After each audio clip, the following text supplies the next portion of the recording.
Funding for This Is Nashville comes from you, our listeners, and Alliance Bernstein. Since 2019, employees have impacted our community by giving more than 5,000 hours of volunteerism in Middle Tennessee. AllianceBernstein.com. Alliance Bernstein is not affiliated with National Public Radio. I'm Khalil Ekulona, and this is Nashville.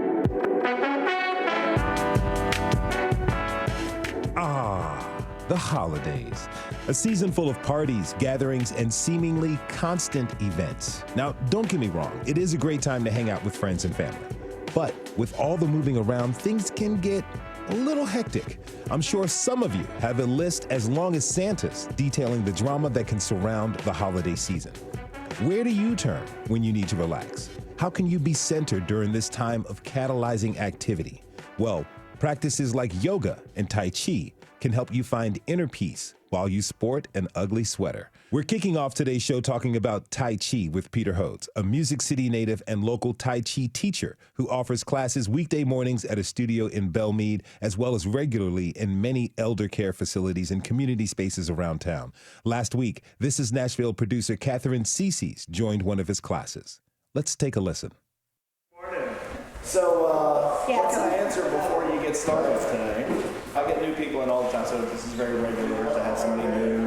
It's a sunny Tuesday in December. Peter Hodes is getting ready to teach one of his weekday morning Tai Chi classes at a studio in Belmead. Today, 8 students have arrived in person, and several more are joining through Zoom. Right on time, he starts the class. Hello, Tai Chi River. Good morning, good morning, good morning. Good to see everybody. We're going to put our feet together and just bend our knees just a little bit, flex our ankles just a little bit. Think about your toes. Think about your feet. Just think about them moving around even though they're not moving. The classics remind us first in mind, then in body. So you got to think about it and then it happens. Tai Chi originated in China as a martial art. Most people are familiar with the type of Tai Chi that is for health and well-being. This gentle, low-impact exercise involves slowly moving through a routine of forms with a focus on deep breathing. Peter always leads his beginner classes through the 8 pieces of brocade, 8 exercises that are easy to pick up and repeated several times before moving on to the next. Here's Peter demonstrating the first. The hands are put together, the thumbs touch. We inhale, roll the palms up and out to the sky with a big deep breath. Exhale, bend the knees, bring the palms back down, roll them over, keep it going. Inhale. Slow and easy. Now, the benefits of practicing Tai Chi are well documented and include increased bone health and muscle strength, improved balance, stress reduction, and improved memory and mood. After finishing the beginner exercises, the class moves on to a study of the 37 form. It takes about 2 years of dedicated practice to learn and memorize the more advanced sequence. One of the joys of Tai Chi classes is the often humorous ways that teachers describe the movements. Peter does not shy away from leaning into that humor. Open left, shift left, 100%. Half moon empty. There's no weight here yet. Then the weight comes, bang the gong with the right fist, boom, boom, boom, boom, boom, boom, boom. Then drop the right fist with the empty step. Then the punch. After the class, a few students shared why they practiced. John has been attending classes for about a year. He is noticing some benefits. Yeah, well, so the results have been, my balance is amazing. Not that I had any real problems with it, but I can just tell being in the grocery line, instead of getting anxious, I just start practicing Tai Chi and it just, makes me more relaxed. Yeah. John is not alone. Studies show that Tai Chi can help improve balance and reduce falls, which are especially a risk for adults over 65. That is why retirement communities and care facilities are increasingly offering Tai Chi classes. Mimi, who instructs herself and has a dedicated practice, also notices a difference. It sneaks up on you. It feels like you're not doing anything, and then you go, oh, maybe my joints don't hurt so much today, or I ran up the stairs that I didn't do yesterday. It's really for good health. But she doesn't think that Tai Chi should only be for older people. I think this should be taught in grade school. I think kids should know about it like the Chinese people do from the time they're little. because it's body information. You learn what feels best in your body. You learn what's actually right or not right. The forms might seem difficult or like a lot to memorize. That doesn't bother Susan. You know, you don't have to be perfect. You're never perfect. So it's good because it gets you out of your head and into your body, like listening more to your body. Guy found Tai Chi when it was offered as a part of a seminar he was attending. Since then, he's been hooked. I'm older. I've got a lot of aches and pains, and I can't do the exercises I used to could. But this is easy to do, and the benefits are, I can tell. His advice to everyone, young and old? It's fun. Try it. For This is Nashville, I'm Katherine Ceicys. That sounds pretty fun. Peter, thanks for joining us today. Welcome to This is Nashville. Thanks for having me today. Glad to be here. Awesome. So listening to the class, it sounds like, you and your students, you have a lot of fun together. It might surprise some people because Tai Chi often is taken like a very serious and meditative practice. Yeah, absolutely. So first of all, I'm an old sales guy and an entrepreneur, and I probably wasn't necessarily supposed to be a Tai Chi teacher. So I'm trying to bring some fun to the game to get people to come back. I think one of the hardest things that's been for Tai Chi to overcome is that generally classes are quiet and they're very progressive. And so if you miss a class, you kind of get off the path and it's hard to get caught up. And so I changed everything. I just made it fun. Beginners are welcome every day. And I try to take our Tai Chi very seriously, but not ourselves seriously at all. So what are some of the things you do to add some levity and fun to the practice? Well, I've been telling a lot of jokes recently. The senior living facilities love jokes, and I hate to admit it, but my mom bought me a joke book, and I've been memorizing a few. And I get about half groans and about half laughs. That's a good ratio right there. That's the start. Okay, so I understand that you've been practicing for over 32 years. February will be 33. 33 years. Well, tell me, how did you first find Tai Chi? Well, I think the soil was ready for me. I had lived in Japan for a while, going to school. I had studied a lot of Buddhism and Zen Buddhism and just Japanese culture. And in high school and a little bit of college, I had dabbled with some martial arts very unsuccessfully. So I was on this island in Thailand traveling, and this guy was teaching Tai Chi, and I signed up. It was 6 hours a day for 2 weeks every day. Wow. And I learned about half of what we would call the form, the practice. And I was hooked. And 32 years later, somehow, miraculously, I haven't quit. So what made it, what is it about Tai Chi that had you at this for 32 going on 33 years of practice? Why'd you keep it up? Yeah. Well, the biggest thing is it's kept me sane through my entire life. I joke about it in class pretty regularly that it gives you a vacation from yourself. Okay, so you go on vacation out to the beach, but you're still in your brain talking to yourself about bills to pay and what to do and who said what and what happened to you when you were 12. So, when you do these deep breathing exercises, when you do these slow repetitive motions, it changes your brain chemistry. It changes your body and your nervous system. You wake up an hour later and you're like, whoa, what just happened? I feel great. And that's what I try to promote. You talk about taking a vacation from yourself. I think I need a sabbatical for myself sometimes. Come on to class, I buddy. might be in one of your classes coming up soon. All right, so talk to me about how you made the move to become a Tai Chi instructor. Well, first of all, like I said, I was not supposed to be a Tai Chi teacher, and I'm not even all that great in the game of Tai Chi, let's be clear. I was a local entrepreneur. I had a software company in emergency planning. I used to stand up in front of people all day long, policemen, firemen, emergency planners. And so I was used to being in front of people and training. In a weird, sudden, unanticipated way, I sold my company to my business partner and woke up the next day with literally nothing to do except to wake my kid up at 8 o'clock in the morning, take her to school. So I asked the Jewish Community Center in my neighborhood if I could start teaching a class there. It was kind of a dare to myself almost. And they said, sure. And people showed up on the first day and they kept showing up. And it's been 6 years now. Wow. That's pretty cool. You just did it and there it appears. Okay, so, some people may be confused. I understand that there's two types of Tai Chi. Can you explain those for us? Well, there's probably 10,000 types of Tai Chi. Oh, okay. So I'm not exactly sure what type we're talking about. There's three main styles: the Chin style, the Yang style, and the Wu style. Okay. I start a lot of my beginner classes with a joke. It says, how many Tai Chi players does it take to change a light bulb? How many? It takes 100. One of them changes the light bulb, and the other 99 say, that's not the way we do Tai Chi. Okay. So you got to remember, this is an ancient 1,000-year-old martial arts tradition with secrecy and competition tied into it. So today it's much more of a health practice, movement-based, relaxing, balance training, fall prevention. These are the things that I'm talking about.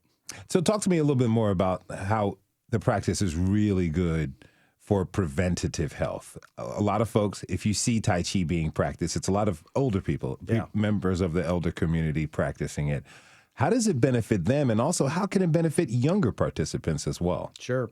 Well, the physical aspects can be felt almost within 20 minutes. The deep breathing brings more oxygen to your cells. That's fuel to the car.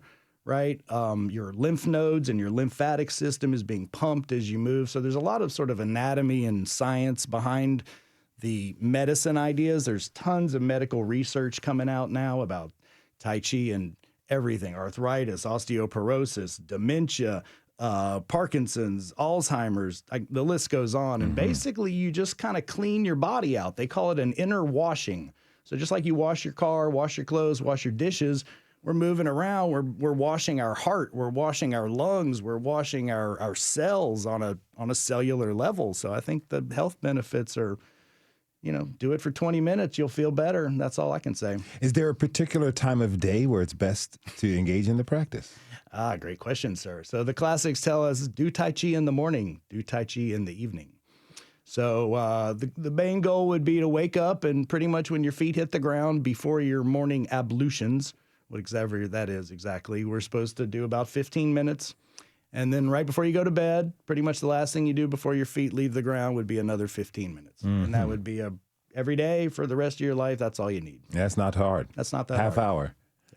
Perfect. That's even given some. You can do 10 minutes, you'll be fine. Okay. Now, the Chinese Arts Alliance of Nashville, it hosts World Tai Chi and Qigong Day on the final Saturday of April when people from all over the world really celebrate these practices. Yeah. Last year, there was a free event at Dragon Park. You were one of the instructors there, right? Sure. Yeah. It's been going on for years now, and I've been participating for at least 5 or 7 of them. What was the event like last year? We probably get about 150 people out there. There's usually about 10 instructors, give or take, depending on the weather. It's nicer or not.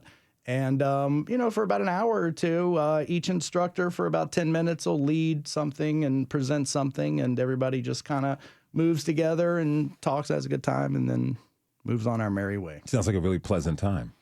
It's really cool because World Tai Chi Day, it starts, I think, in New Zealand. And every hour at 10 o'clock in the morning, as the time zone changes, it hands off to the next time zone to do Tai Chi 24 hours continuously around the world. Wow. So you're really connected to a global community. Theoretically, yeah, it's pretty cool. Now, okay, so you mentioned something depending on the weather. Okay, we already established you get up early in the morning and do Tai Chi. You can do Tai Chi in the evening. What about during weather? Is it okay to do Tai Chi when it's cold outside? Well, first of all, I was commenting about World Tai Chi Day because when it rains, nobody shows up. Okay. If it's sunny, you get a lot more people. That gets a little above my pay grade. There's definitely some theories and ideas that you do more in the summertime and less in the wintertime, kind of high, your body kind of moving through the seasons. Mm-hmm. I don't know. I think, the more you do, the better. Okay. Minute by minute, the more you do, the better it is. All right. I have a feeling I know what your answer is going to be to this question, but I'm going to ask. If someone wants to start doing Tai Chi, how would you tell them to start? Well, in its easiest case, you stand up and start breathing deep and moving around weirdly and slowly, and you're doing Tai Chi. Come to class, right? Find a teacher. There's tons of online resources now, including, I started Zooming during COVID. I still teach via Zoom and online. I think it's an amazing hybrid model. I'm taking Tai Chi classes via Zoom with some of the best people in the country. So online, when you're traveling is a really cool resource, but you don't have to make it such a big deal. You just got to give it a try and find a place that fits your style and more than anything, show up and don't quit. Okay. We real briefly have less than a minute left. Is there anything about your practice? It's the holiday season. Things are getting wild. Anything about your practice that helps you stay centered? You know, I'd say it over and over again in class. Lesson number 1 is breathe deep. The classics give us 4 words. They say the breath should be long, slow, quiet, and fine. Do it all day long. Do it in the car. Do it when you're in traffic. Do it when you're waiting in line at the grocery store. Breathe deep over and over and over again. And then that'll cause some relaxation, especially to your shoulders and neck. And then those 2 things will breathe deep, relax your shoulders. Breathe deep, relax your back. Breathe deep, and hopefully keep doing that as much as you can remember. Really want to thank you for this. I'll be breathing deep as I take my personal sabbatical from myself. Come on into class any day, sir. I'll do it. Peter Hodes is a Tai Chi instructor. Peter, again, thanks for this and happy holidays to you, sir. Thank you for having me. I appreciate the time. We have to take a short break. When we come back, we'll be talking with Chris Baltodano and Sujatha Yarlagadda, 2 yoga instructors, about yoga as a practice and the spirituality of yoga. Stay tuned. This is Nashville.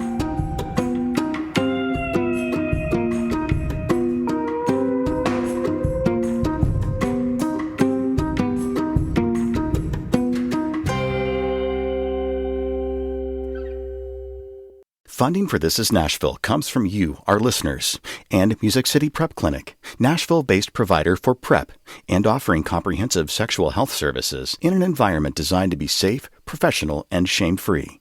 Learn more at musiccityprep.org. I'm Khalil A. Colonna, and this is Nashville.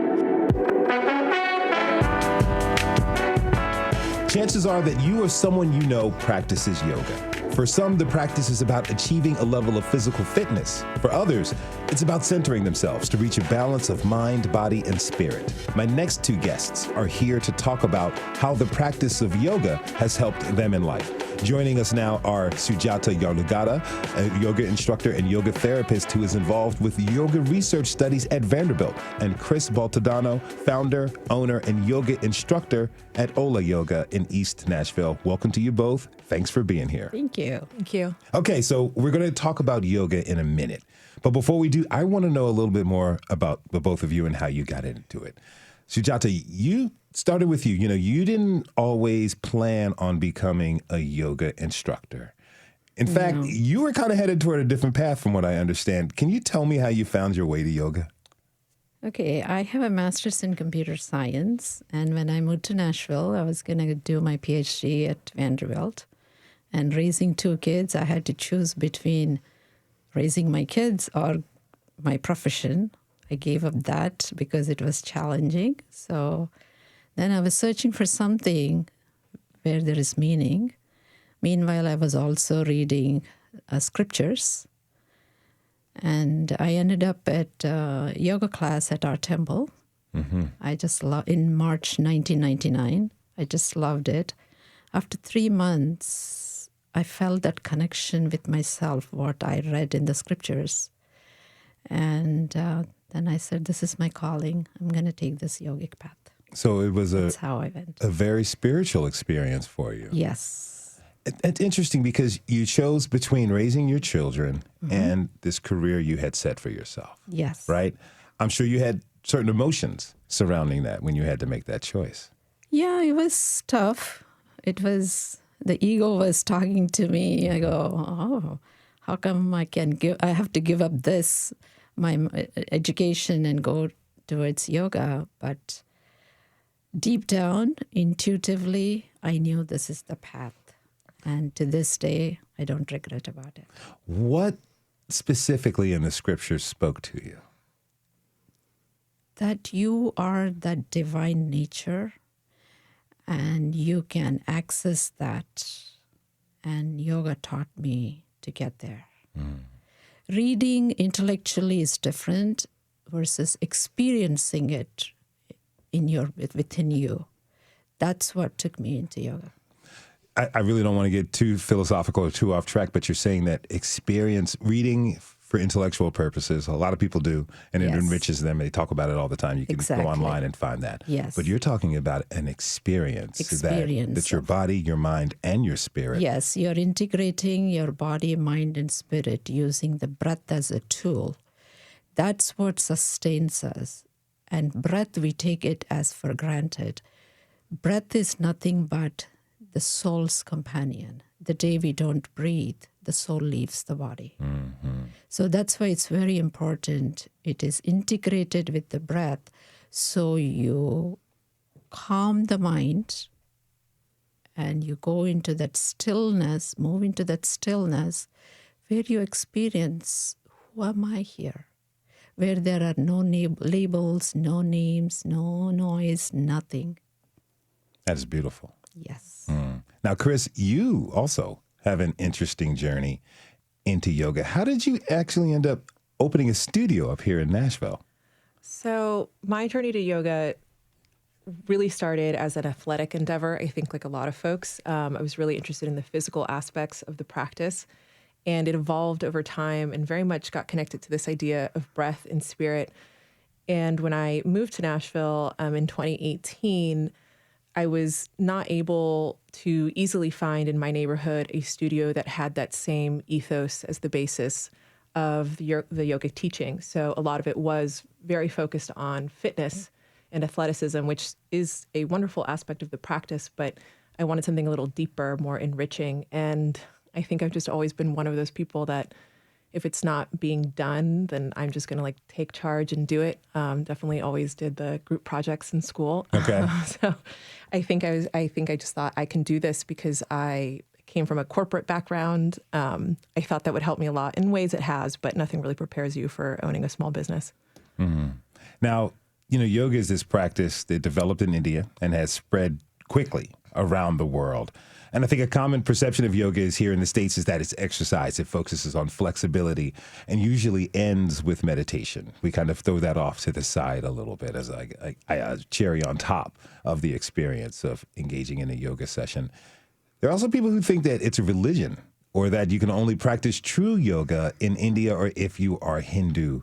It really seems like there's a lot of confusion about what yoga is and what yoga isn't. So I want to hear from both of you your thoughts on this next question. What is yoga? Chris?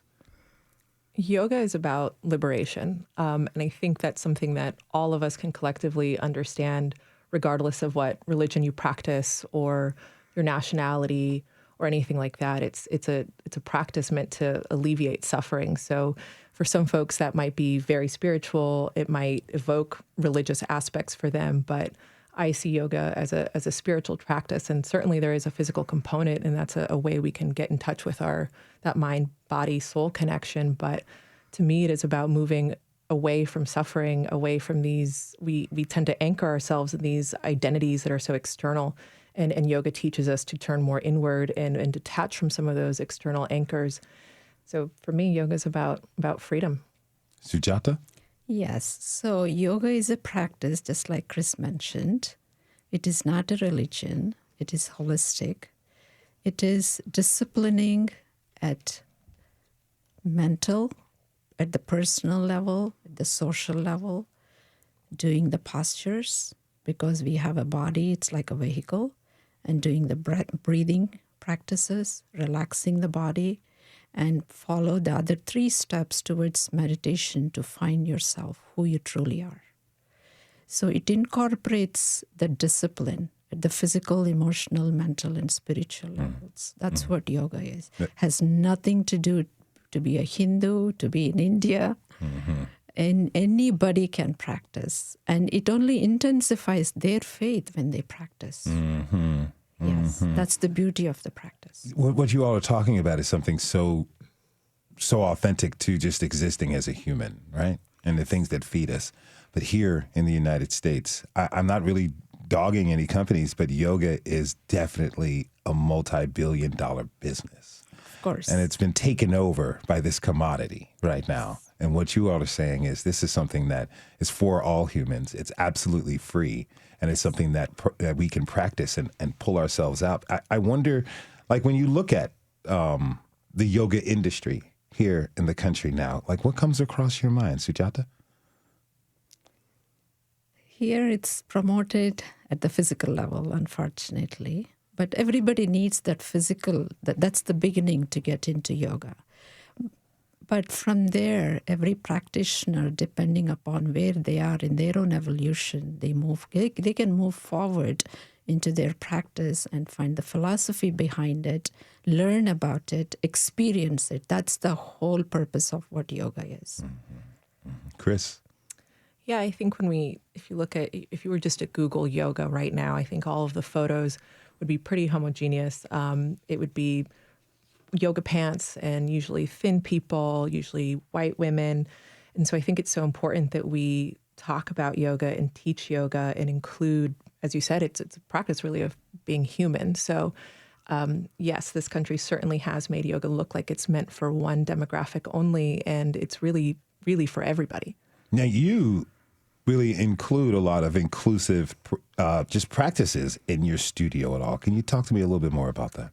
Yeah, I mean, as a Latinx woman and first-generation immigrant, child of immigrants, I have just often not felt like the dominant group. I mean, I just never have been. I've never felt included just outright. And so for me, when opening Ola, it was really important that folks who felt marginalized, who felt that it wasn't for them, yoga wasn't for them because of their body type or skin color or language barriers, that they felt really welcome at the studio. And so for me, it was really important to hire teachers who also embodied that same belief and who were representative of the community that we live in and teach in.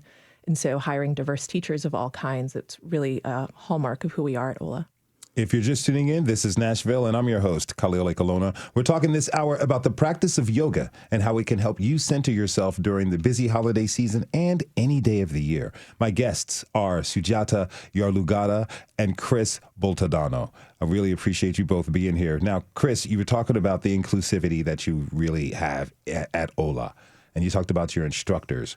What do you all do for students? Someone who comes in who potentially maybe never had a really good relationship with their body. It could be a struggle for them just to tie their shoes. How do you make them feel welcome and make them feel like, again, what we were talking about before the reset, it's a human practice for everyone, not just thin, skinny, athletic bodies?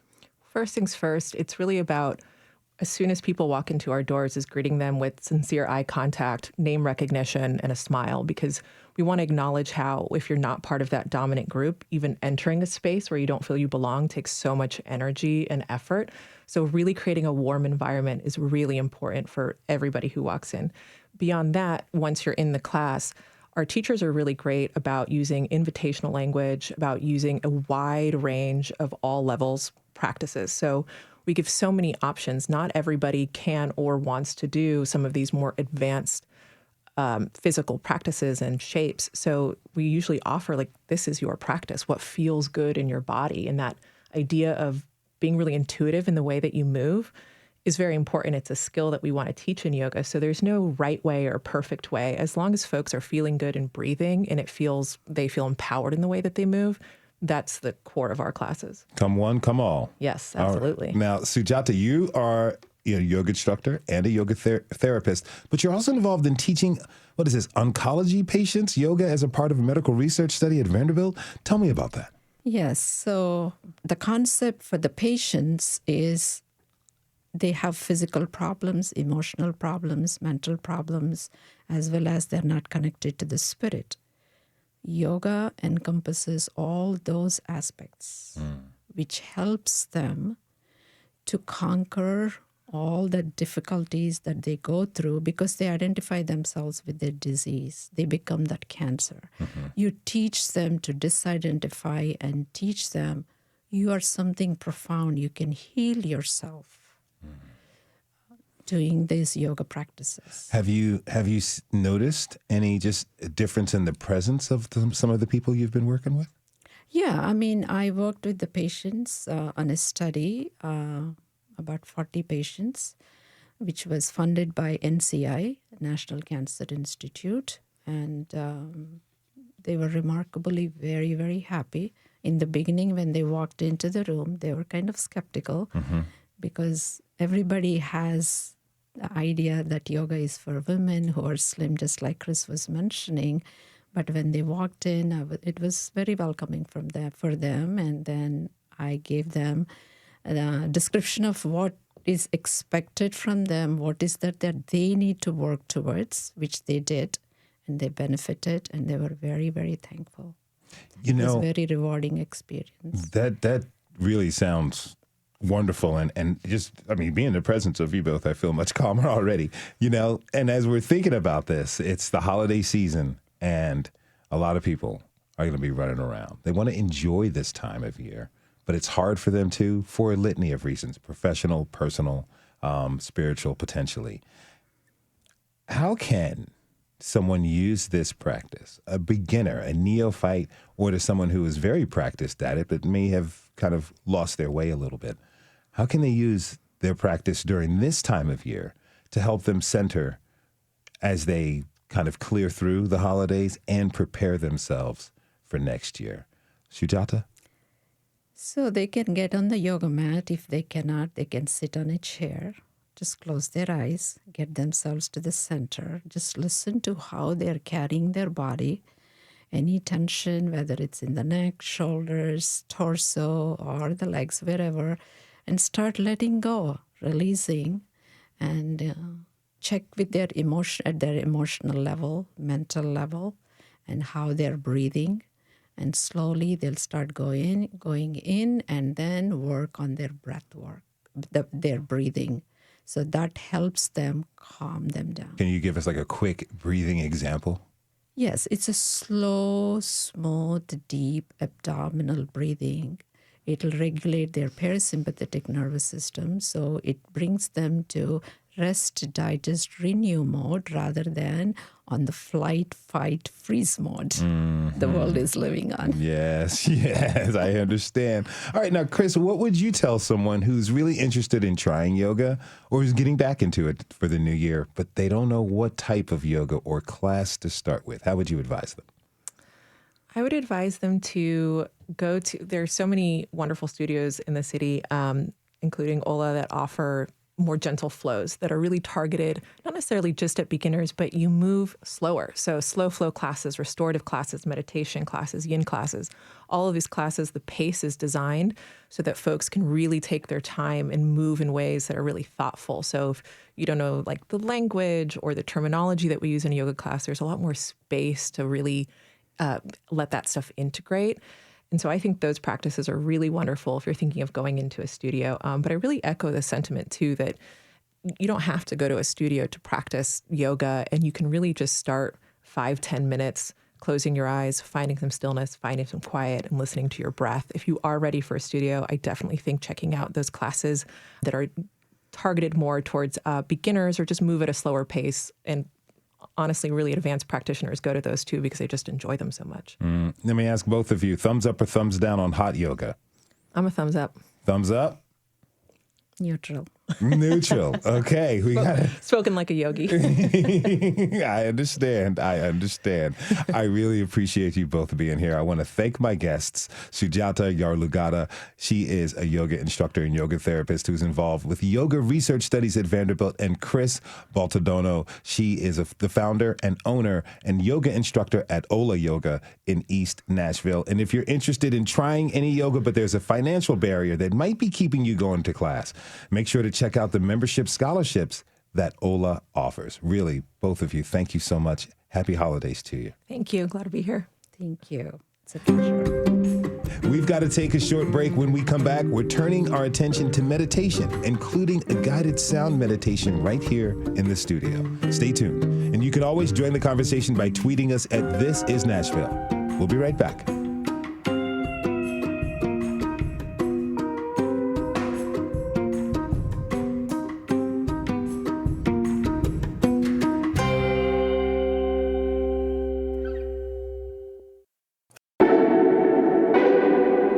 I'm Khalil Ekolona, and this is Nashville.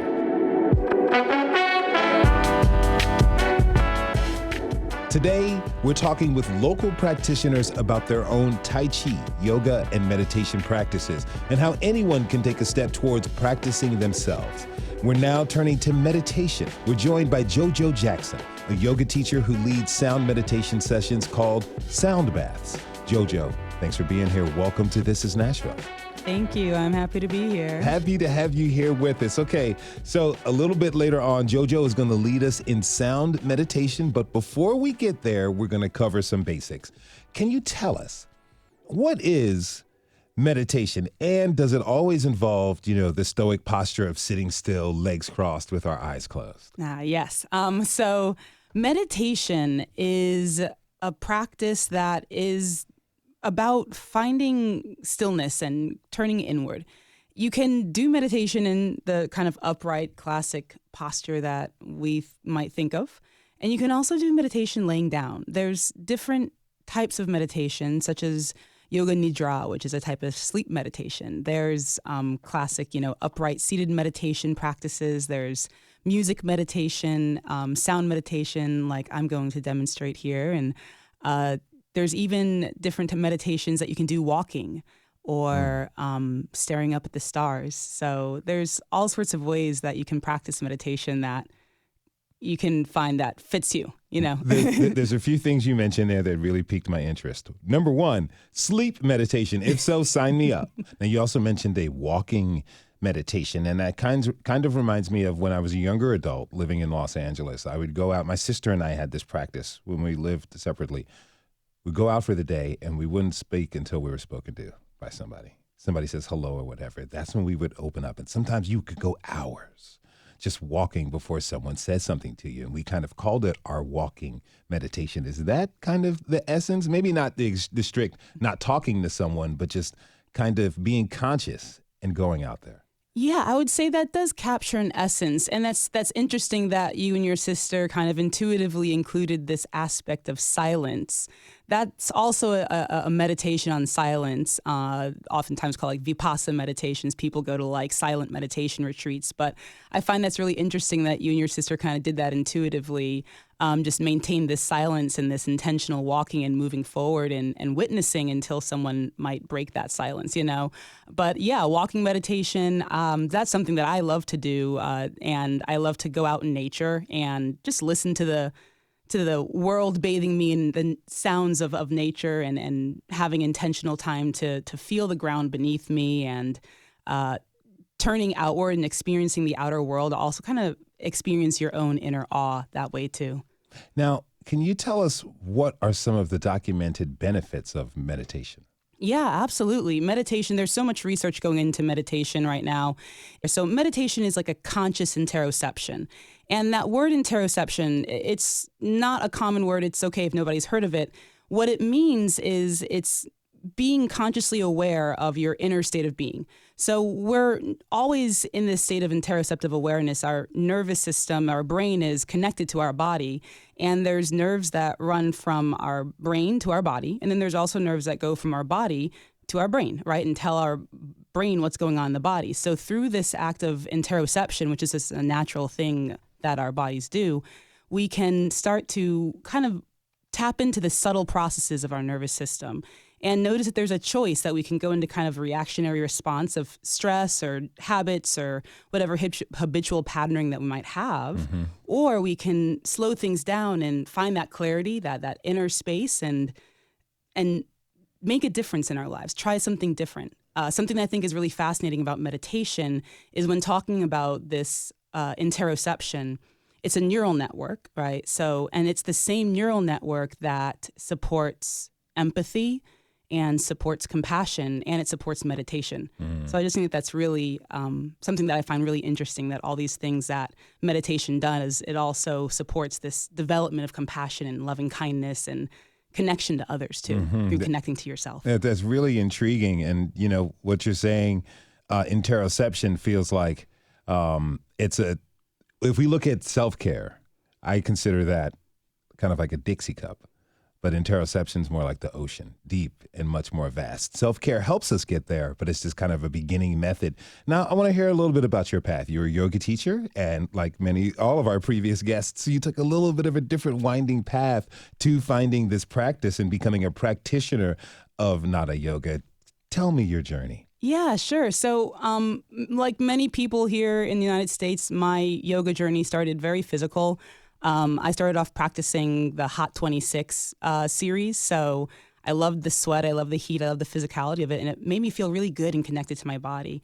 At that time, I'm also a musician and I'm a writer, and there's a lot of things going on in my life at that time when I started to become a yoga teacher. So kind of fast forward a few years, and I became a touring musician, and I was touring a lot. And when I was in town, I would teach yoga part-time and work at a cafe at Fido part-time as well. And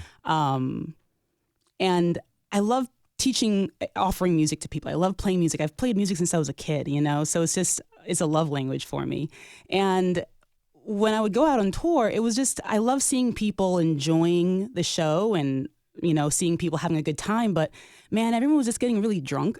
And it was just, the music industry was just really not what I thought it was going to be. And I didn't want to really do that anymore with my music. It wasn't the way that I saw my gift like being shared with the world. So again, this is kind of a very abridged version of a long story. A lot of years are going by in this time, but I stopped playing like out on shows and started to play more music just for like myself.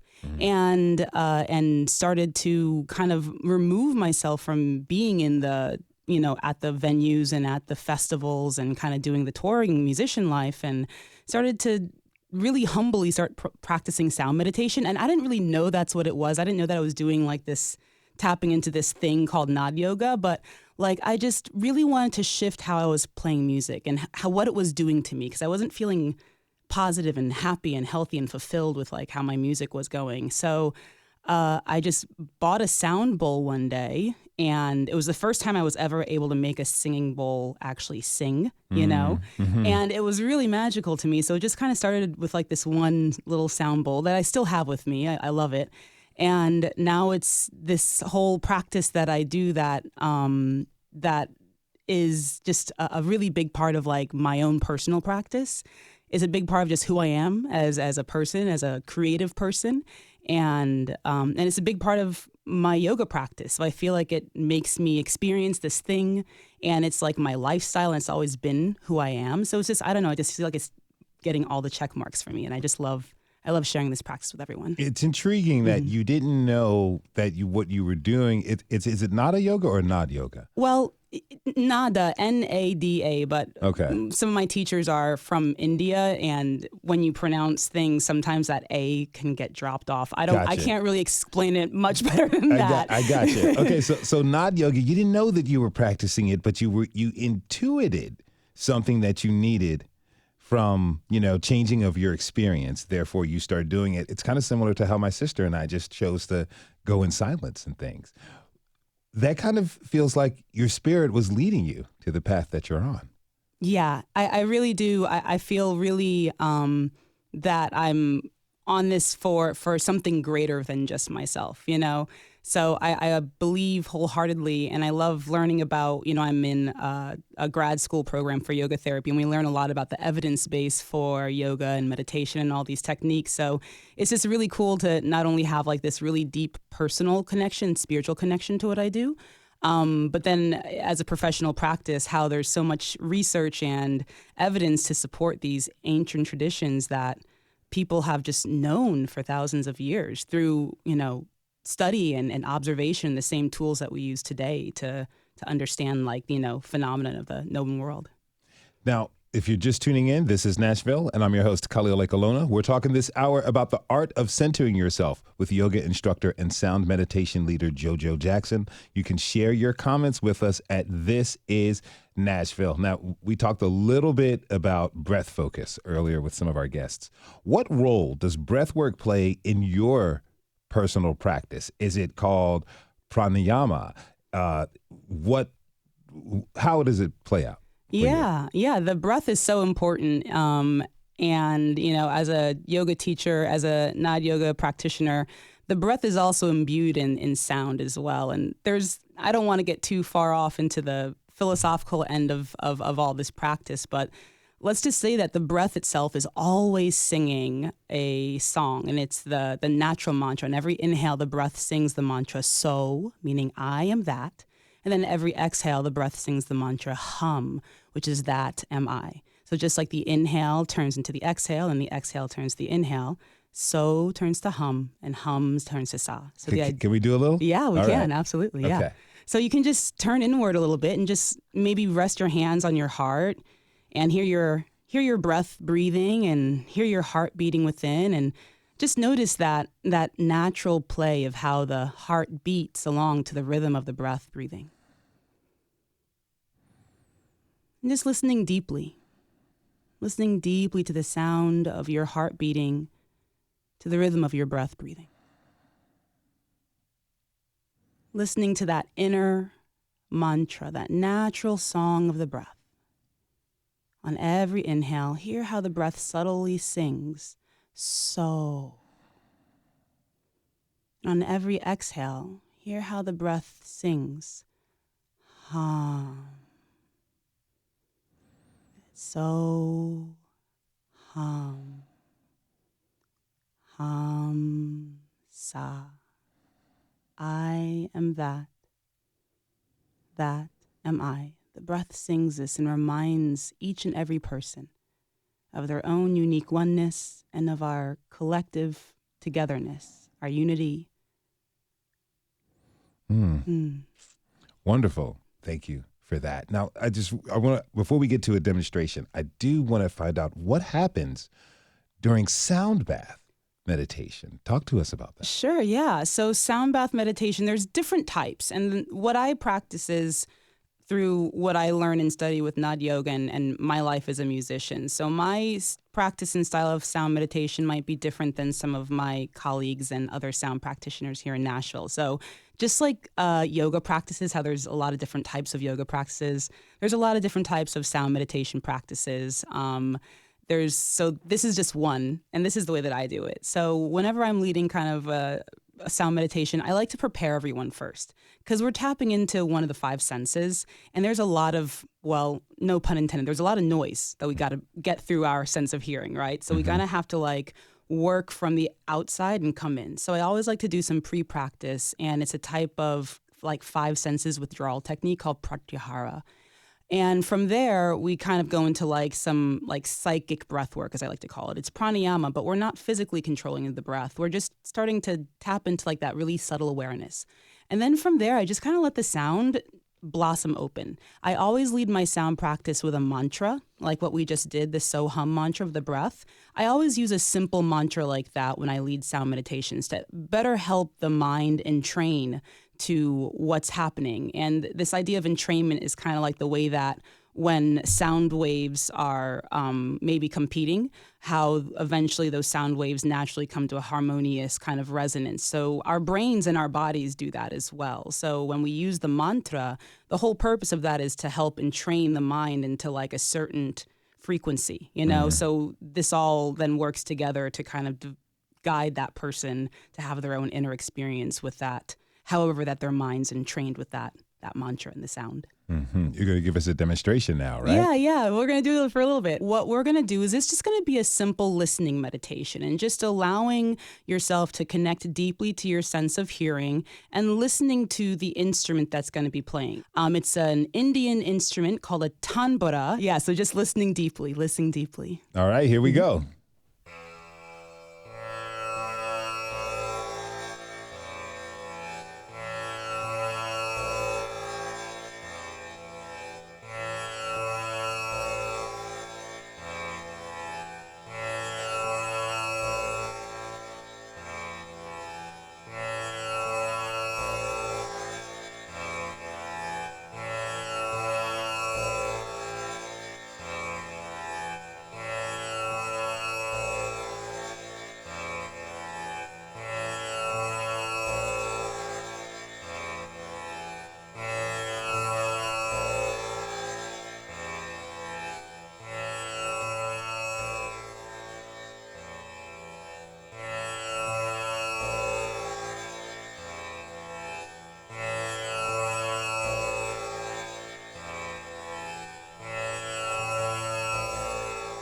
I want to thank my guest, JoJo Jackson, yoga teacher who leads sound meditation sessions called Sound Baths. Thank you so much for this, JoJo. Have a happy holiday. All right, there we are, in this moment together. How's it feel? Feels good to me.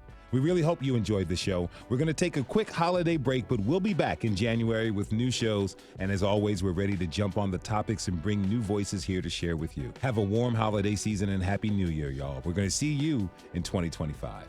Thanks, as always, to listening this hour. This is Nashville is a production of Nashville Public Radio. Today's episode was produced by Katherine Ceicys. It was directed by Tasha A.F. Lemley. Our board operator and technical director is Liv Lombardi. The masterminds behind our theme music are Larange and Namir Blade. You can listen back at thisisnashville.org or wherever you get good podcasts. And the conversation doesn't end here. You know how to hit us up. Find us on Twitter. Find us on Blue Sky. Find us anywhere. This is Nashville. I'm Khalil Ekalona. We'll see you next year, everyone, and be good to each other.